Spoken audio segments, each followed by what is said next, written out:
começou a ser amigo dos meus filhos, do meu filho, foi os traficantes, foi os usuários que não queriam tratamento, que faziam pequenos furtos e achavam, né, que se davam bem. E usaram a ingenuidade do meu filho para fazer a mesma coisa, né, para fazer pequenos furtos. Deram cocaína para o meu filho. E aí foi quando a coisa piorou.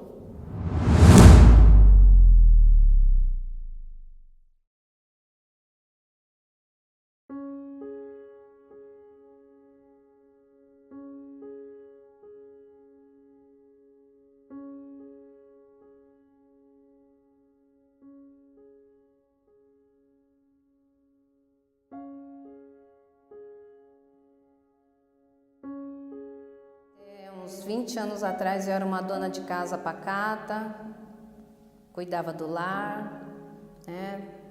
Aquele sonho de família perfeita. Eu me deparei com meu filho mais velho usando maconha. E eu não sabia nem o que era maconha. Aos 16 anos ele começou a fumar maconha, saiu de casa e não achava que tinha consequências.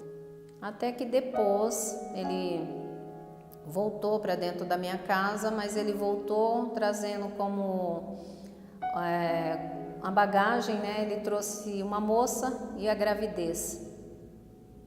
E mesmo sem eu saber ainda o que fazer, porque eu achava assim, não está prejudicando a minha casa.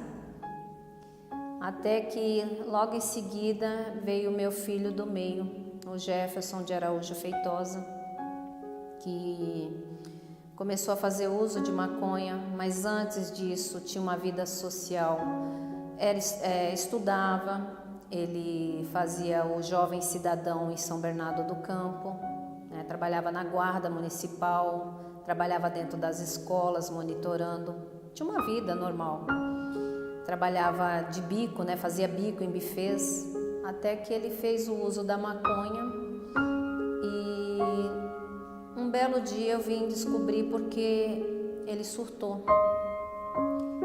E ele começou a escrever na barriga, sorrir sozinho, furar os dedos. E aí eu não sabia o que fazer.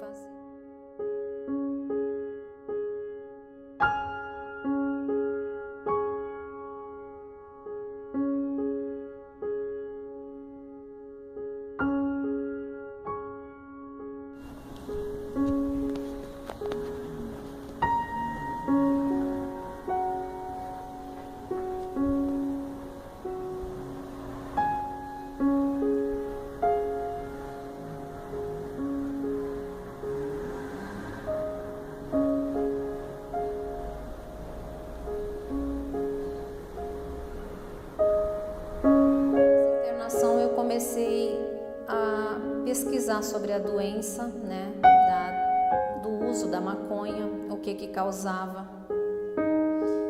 E vim a descobrir assim que a maconha também traz aquela comorbidade, que é uma esquizofrenia, no caso, que foi adquirida pelo meu filho, né, pós-uso.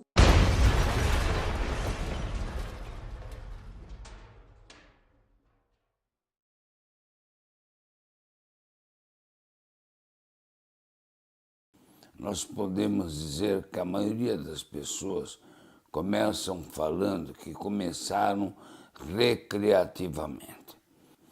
A consequência principal da maconha são os primeiros transtornos de personalidade que levam a pessoa a usar maconha pela inadaptação que a pessoa tem com a realidade. E uma outra consequência que é mais grave, que 50% das pessoas que utilizam a maconha desde a primeira vez podem ter surtos psicóticos. Em geral, dura um mês.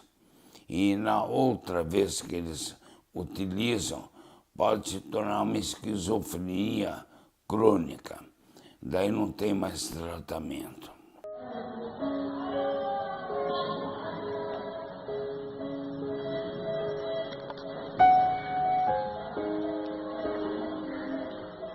Parou, Jeff?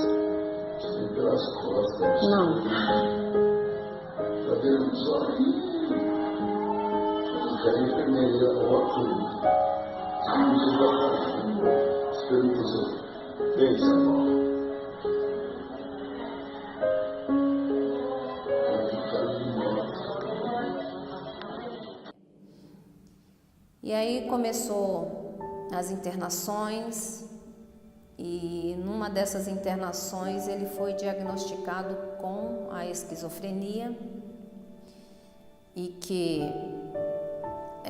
uma das médicas falou para mim que não pararia por aí, que tinha muita dó de mim, porque ele iria dar muito trabalho, ele era agressivo, ele chegou a me bater algumas vezes e em muitas dessas internações ele fugia e ele falava que isso só na maconha, ele ainda não usava cocaína, não usava crack.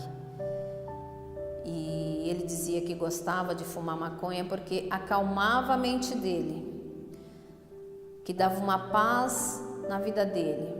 Só que com isso ele perdeu escola, ele começou a perder o projeto, né, que ele iria ser ingressado no Turma Cidadão para trabalhar.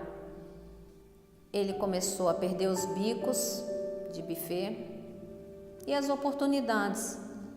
Sem contar que ele já não era mais a mesma pessoa, já não estava mais centrada, toda a conversa que a gente tinha com ele já se mantinha afastado, porque eu escutei muitas pessoas falar para mim que isso aí não influenciava em nada, que muita gente fuma maconha por anos e anos e não acontece nada. Acontece, ao longo dos anos acontece.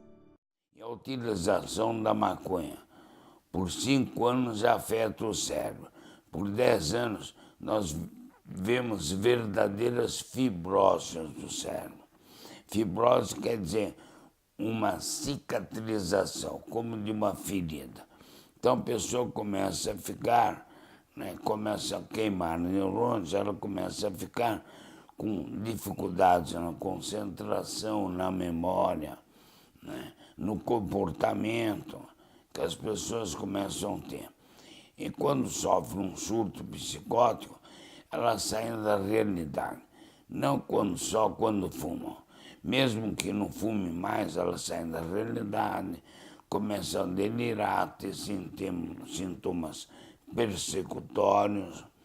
Então a maconha não é uma droga, né, só porque ela é considerada ilícita.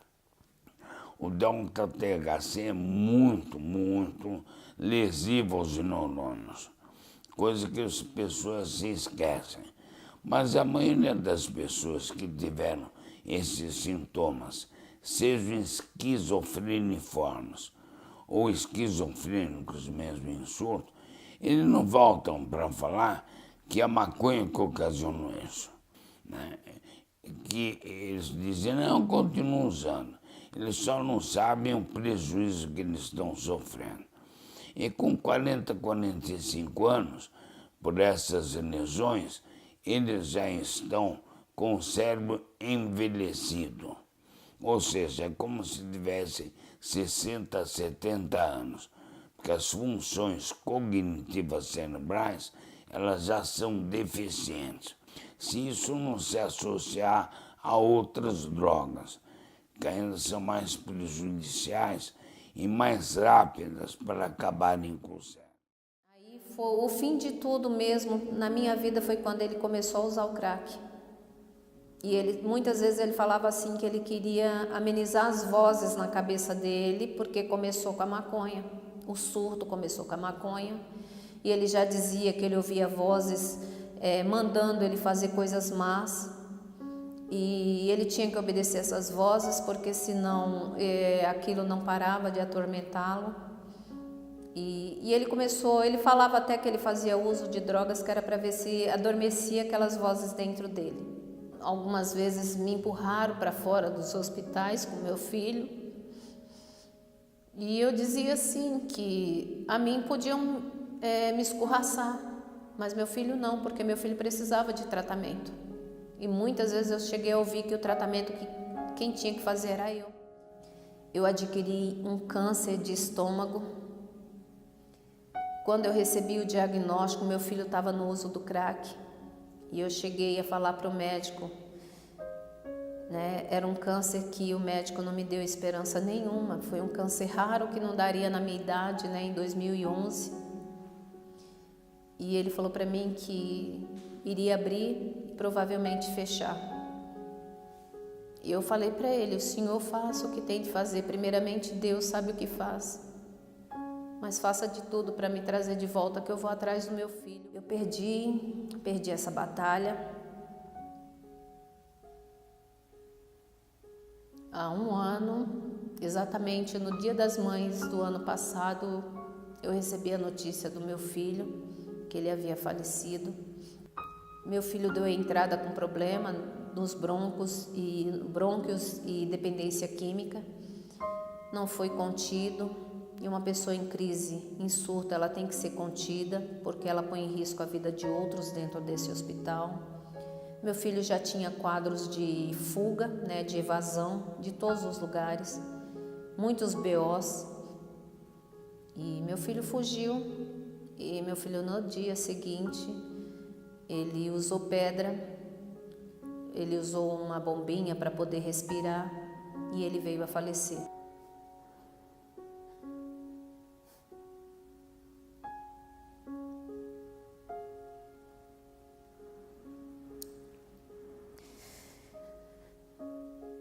Se todos vissem o amor que transbordava em mim pelo meu filho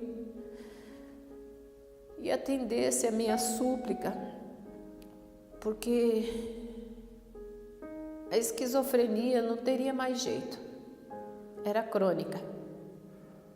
Ele já era interditado para o ato da vida civil porque ele não respondia mais pelos atos dele. Já estava provado em sociedade que meu filho era um incapaz, era uma criança que eu pegava na mão e ele mesmo usando droga, ele falava assim que não ia ser internado e que ia fugir. Depois ele pegava e falava assim, tá bom mãe, você quer meu bem, eu vou. Você vai me ajudar a sair dessa? Então eu imagino, se meu filho estivesse aqui hoje, meu filho estaria do meu lado, ajudando nas internações, né? Falando para os outros o que ele fez e como ele sempre dizia para o meu menino mais novo, que ele não gostava que meu filho olhasse para o que ele estava fazendo, porque ele não queria servir de mau exemplo. E agora ele vendo o trabalho que eu estou fazendo voluntariamente por amor ao meu próximo, isso motivaria ele e daria esperança a ele de se achar útil, de ter uma oportunidade na vida. Como eu tenho certeza, ele está aqui, mas ele não pode falar, né? Não pode falar, mas eu posso falar por ele. Como ele sempre dizia, nunca pegue o cigarro de maconha para fumar, para dar o primeiro trago ou para pegar a vibe dos outros. Porque a vibe dos outros não é a sua vibe. E ele falava isso para mim.